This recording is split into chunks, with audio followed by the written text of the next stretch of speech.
حضرت انس رضی اللہ تعالیٰ عنہ سے مرفوع ہے کہ حضور پاک صلی اللہ علیہ وسلم نے ارشاد فرمایا، جو شخص فجر کی نماز باجماعت پڑھ کر اللہ تعالیٰ کے ذکر مشغول رہا یہاں تک کہ آفتاب نکل کر بلند ہو گیا، پھر اس نے 2 رکعت نماز نفل پڑھے تو اسے پورے حج و عمرے کا ثواب ملے گا۔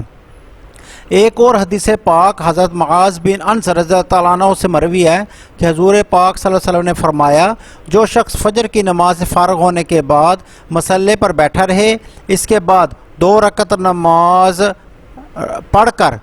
مصلی سے اٹھے اور ان دونوں نمازوں کے درمیان سوائے اچھی باتوں کے اور کچھ نہ کہے تو اس کے گناہ معاف کر دیے جاتے ہیں، اگرچہ سمندر کی جھاگ سے زیادہ ہی کیوں نہ ہوں۔ حضرت امام حسن رضی اللہ تعالیٰ عنہ کا ایک قول ہے اور فرماتے ہیں کہ میں نے خود سنا کہ حضور نبی کریم صلی اللہ علیہ وآلہ وسلم ارشاد فرما رہے تھے کہ جو شخص نماز فجر مسجد میں پڑھ کر وہیں بیٹھا آفتاب کے طلوع ہونے تک ذکر الہی کرتا رہے اور طلوع آفتاب کے بعد اللہ تعالیٰ کی حمد و ثنا کر کے 2 رکعت نماز نفل پڑھ لے تو ہر رکعت کے بدلے میں اللہ تعالیٰ جنت کے اندر 10 لاکھ محل عطا فرمائے گا، اور ہر محل کے اندر 10 لاکھ حوریں ہوں گی اور ہر حور کے 10 لاکھ خادم ہوں گے، اور اللہ تعالیٰ کے حضور میں وہ اوابین میں سے ہوگا۔ حضرت نافع رضی اللہ تعالیٰ نے حضرت ابن عمر رضی اللہ تعالیٰ عنہ کی حوالے سے ایک روایت بیان کی ہے کہ حضور نبی کریم صلی اللہ علیہ وسلم فجر کی نماز ادا فرما کر اپنی جگہ سے نہیں اٹھتے تھے یہاں تک کہ اشراق کی نماز کا وقت ہو جاتا۔ حضور صلی اللہ علیہ وسلم نے ارشاد فرمایا تھا کہ جو شخص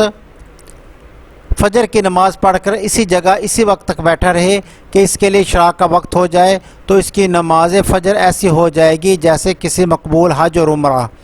یہی وجہ تھی کہ حضرت ابن عمر رضی اللہ تعالیٰ عنہ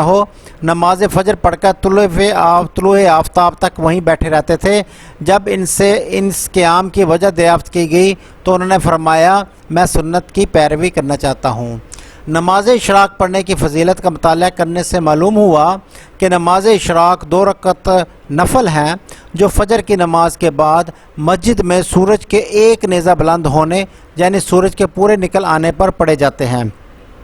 بہتر یہ ہے کہ اس کی پہلی رکعت میں سورہ فاتحہ کے بعد آیت الکرسی سے خالدون تک پڑھے اور دوسری رکعت میں آمن الرسول سے آخر تک پڑھے۔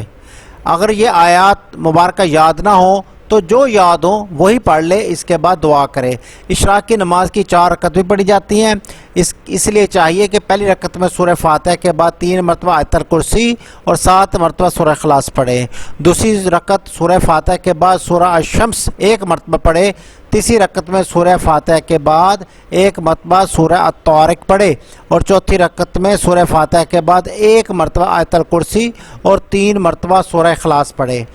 اشراق کی نماز جو کوئی 2 رکعت پڑھنا چاہے تو وہ ہر رکعت میں سورہ فاتحہ کے بعد 5 مرتبہ سورہ اخلاص پڑھے تو اسے بے شمار ثواب حاصل ہوگا، اور اس کے ثواب کی انتہا یہ ہے کہ پروردگار عالم اس کے تمام گناہوں کو معاف فرما کر فرماتا ہے، اے بندے اب تو نئے سرے سے عمل کر۔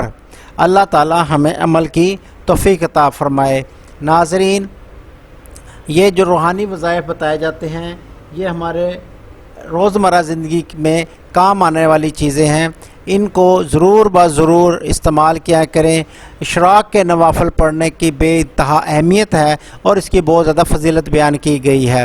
اس کے پڑھنے سے سارے گناہ معاف کیے جاتے ہیں اور اللہ تعالیٰ آپ کے درجات بلند فرماتا ہے، اس لیے اس کا اہتمام لازمی کیا کریں۔ میرے وہ تمام بہن بھائی جنہوں نے دعا کے لیے کہا ہے، کل جمعرات کو ان کے دعا کے لیے ان کا نام لے کر دعا کا اہتمام کیا جائے گا۔ اپنا اور اپنے گھر والوں کا خیال رکھیں اور ہمیں بھی اپنی دعاؤں میں یاد رکھا کریں، اور دیکھتے رہیے روحانی وظائف کا چینل اختر انفارمیشن۔